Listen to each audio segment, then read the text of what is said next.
in 1962. The world came to the brink of nuclear war. But did this crisis really erupt in Cuba? Or was the fuse lit thousands of kilometers away, in a place no one talks about? Because there was a tiny dot on the map, Turkey. A few missiles placed there triggered a single feeling in Moscow: we are being encircled. And to make the United States feel that same thing, the Soviets moved their missiles to the edge of Florida. In a moment, we'll see. In this story, the most dangerous thing isn't the missiles, it's misunderstandings. And there's one moment when a plane is shot down and the world holds its breath. In this video, we'll go through those 13 days step by step, what happened on each one, and why one of those days was called Black Saturday. And it all began in 1957, with a small metal sphere appearing in the sky, Sputnik. When the Soviets launched Sputnik in 1957 and discussions about intercontinental missile capabilities began, a fear took hold in the United States. The Soviets had taken the lead in technology. The United States looked weak.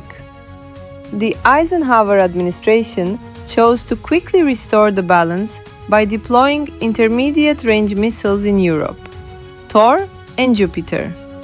This move by the United States was not only military, but also political and psychological. However, not everyone in NATO viewed the idea with the same urgency. Only 3 countries responded positively to the United States proposal: the United Kingdom, Italy, and Turkey. And among these 3, one would become one of the most critical pieces behind the scenes of the crisis: Turkey. 60 Thor missiles were to be deployed in the United Kingdom and a total of 45 Jupiter missiles in Italy and Turkey. The Turkey-United States agreement to deploy 15 Jupiter missiles in Turkey was signed on October 28, 1959. The deployment process, however, extended into 1961–62. The missiles were installed along the Izmir to Chile line, and when the crisis erupted, the threat was no longer on paper, it was real. But the Jupiter missiles had serious vulnerabilities. Because of their thin structure, they were exposed to attack, and their launch preparation times were long. In other words, they were not a perfect defensive shield. Yet sometimes the issue is not perfect defense. The issue is what it makes the other side feel. And that is precisely why the Jupiter missiles had the potential to trigger a crisis. Rather than preventing an attack, they became an unsettling and provocative symbol in the eyes of the other side. Naturally, it created a feeling in Moscow that they were being encircled. In response, the Soviets placed missiles in Cuba. This decision had 2 main reasons at the outset: to deter a possible United States invasion of Cuba and to increase the nuclear strike capability of the Soviet Union.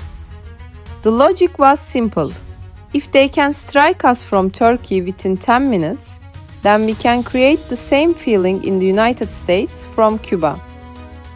At this point, publicly, the United States was rejecting any bargaining over Turkey, because that would have meant a loss of prestige alongside its NATO alliance.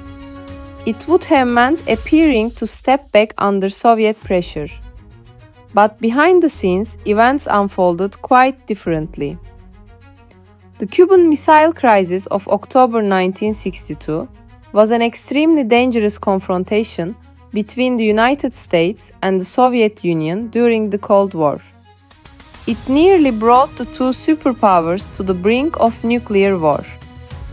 This dramatic crisis also stood out because it was largely conducted at the level of the White House and the Kremlin. In other words, there were 2 men on the stage, Kennedy and Khrushchev, and in their hands a button that could destroy the world. The United States Bay of Pigs invasion against Castro's government had ended in failure. That failure made Cuba even more critical. From the Soviet perspective, the island could now serve as a shield of deterrence. Throughout the summer of 1962, Soviet leader Nikita Khrushchev reached an agreement with Fidel Castro to deter a possible future invasion.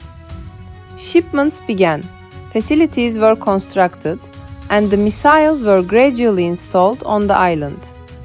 The Soviets' move had two main objectives: to deter a US invasion of Cuba and to increase the USSR's nuclear strike capability. However, during routine reconnaissance, US intelligence found evidence of a broader Soviet military buildup in Cuba. President Kennedy then issued a firm public warning. Offensive weapons would not be allowed into Cuba. Despite this warning, a U-2 aircraft captured photographs clearly showing the construction of sites for medium-range ballistic nuclear missiles in Cuba. When these images were presented to Kennedy, the process that would become known as the Cuban Missile Crisis was set in motion. Kennedy gathered his advisors to resolve the crisis. One side proposed airstrikes to destroy the missiles. The other favored issuing a harsh warning to Cuba and the Soviet Union. Kennedy chose a middle course. He ordered a naval quarantine of Cuba. In other words, he was saying, "I am not starting a war, but I am not backing down either." As these events were unfolding, Kennedy sent a letter to Khrushchev.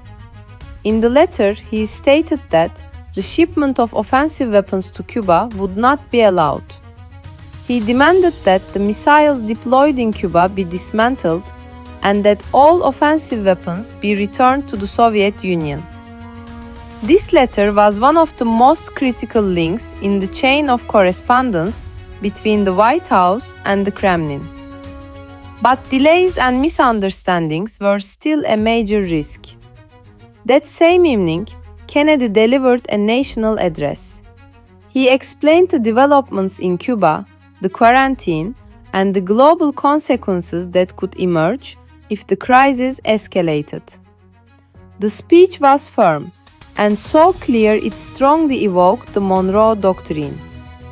He saying that any nuclear missile launched from Cuba against be regarded as an attack by the Soviet Union on the United States and would require a full retaliatory response against the Soviet Union.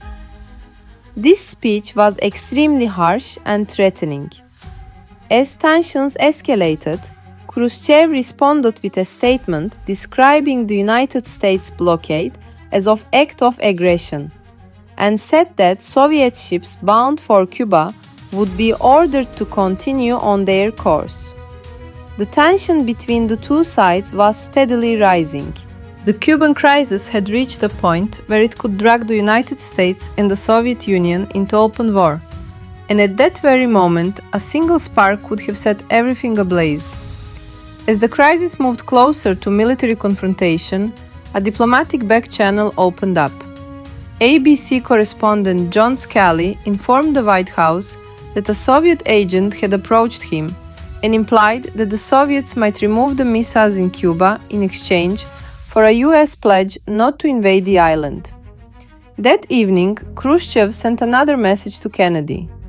If there is no intention to doom the world to a thermonuclear catastrophe, then let us not merely loosen the rope being pulled from both ends. Let us take an important step to untie the knot. We are ready for this.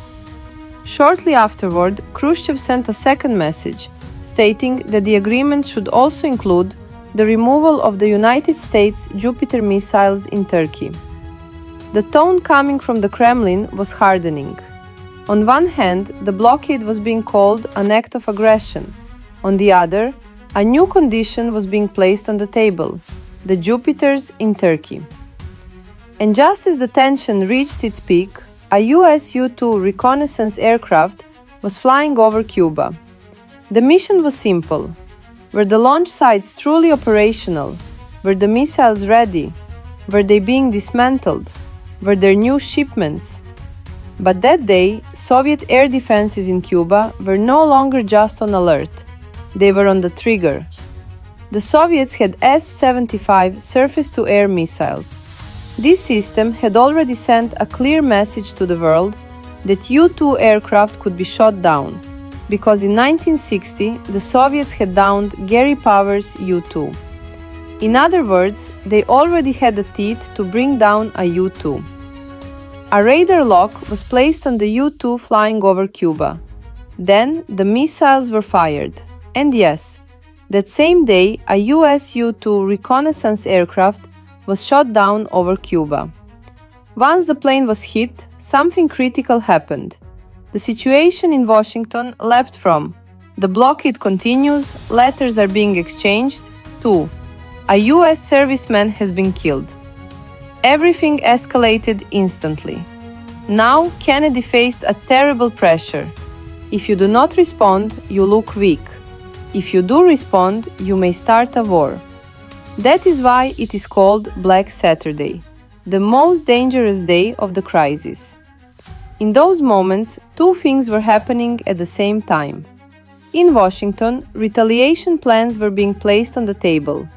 At the same time, Kennedy tried to apply the brakes so that the door to diplomacy would not close. Kennedy chose to ignore the second message and responded to the first one instead, because the second message openly put the Jupiter missiles in Turkey on the table, and that was an explosive issue for NATO. That night, Kennedy conveyed to the Soviet leader steps that included the removal of Soviet missiles from Cuba under United Nations supervision and a guarantee that the United States would not invade Cuba. For this reason, Attorney General Robert Kennedy met secretly with the Soviet ambassador. He stated that the United States was already planning to remove the Jupiter missiles in Turkey, that this could be carried out after the crisis, but that it could not be part of any public resolution. This bargain was essentially about allowing both sides to appear victorious. The Soviets would say, "We forced the removal of missiles from Cuba." The United States would say, "We did not back down." The next morning, Khrushchev made a public announcement declaring that the Soviet missiles would be dismantled and withdrawn from Cuba. Thus, the crisis that lasted 13 days came to an end. The two superpowers had stepped back from the brink of nuclear war, and if they had taken just one more step, history might have been written differently. The Cuban Missile Crisis stood out as a unique event throughout the Cold War.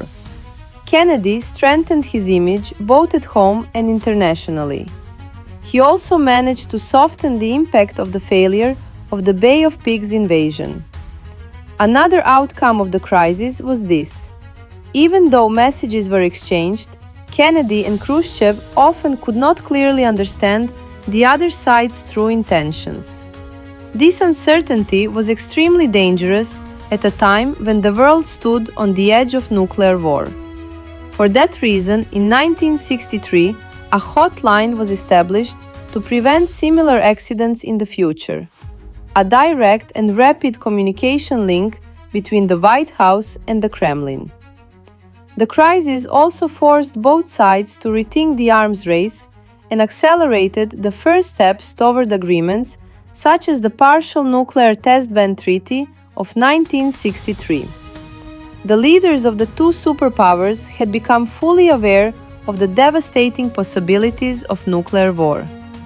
Publicly, they accepted the agreement. In exchange for a US pledge not to invade Cuba, the Soviets would dismantle their missile installations. In a separate agreement that remained secret for more than 25 years, the United States agreed to remove its nuclear missiles from Turkey. The Soviets, in turn, would withdraw their missiles from Cuba. But the final truth was this: military arsenals continued to grow. The missile crisis had ended, yet the arms race had not.